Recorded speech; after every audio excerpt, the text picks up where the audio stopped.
Plateau of Giza. The Giza Plateau is one of the most famous historical sites in the world. Geologically, it is only a rocky plateau overlooking the Nile Valley, which is nothing different from the other plateaus of the region. If it is so famous, it is home to the Giza necropolis, a very large funeral complex mainly used during the 4th dynasty and whose 3 main tombs are the largest pyramids in Egypt.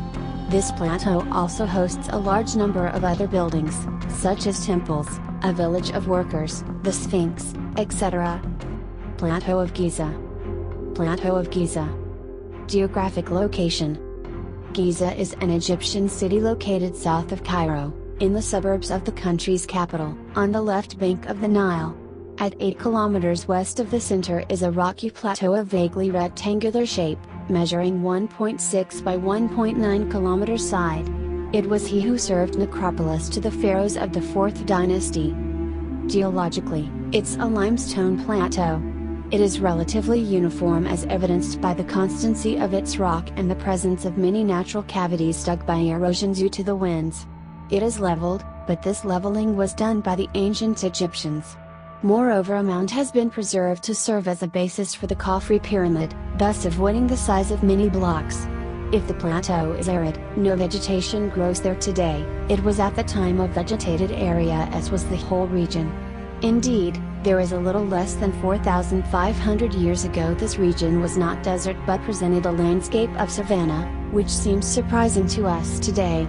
In addition, to continue on the local geology, it is necessary to know that the Nile had an arm that snaked more to the west of his bed. This arm passed at the feet of the plate of Giza, bringing the necessary slime to the cultures to the plains under the Dray. But time has passed and this arm has moved. Nowadays it no longer exists. The plateau overlooks the city of almost 40 meters high, at the southeast limit. It is not quite flat since it goes down slightly towards the northwest with a slope of a little more than 5 degrees. The southern part of the plateau is delimited by 2 faults forming a peak. The site of Giza is accessed by the Pyramid Highway, Al Akram Sharia, which passes through Nazlat Al Salman, in the suburbs of Giza. Note that the plateau is bordered to the east by the galloping urbanization of modern Cairo, whose last buildings stop at the foot of the plateau but which extend more and more to the gardens of the pyramids, a new neighborhood located on the west side of the plateau and is likely to expand further.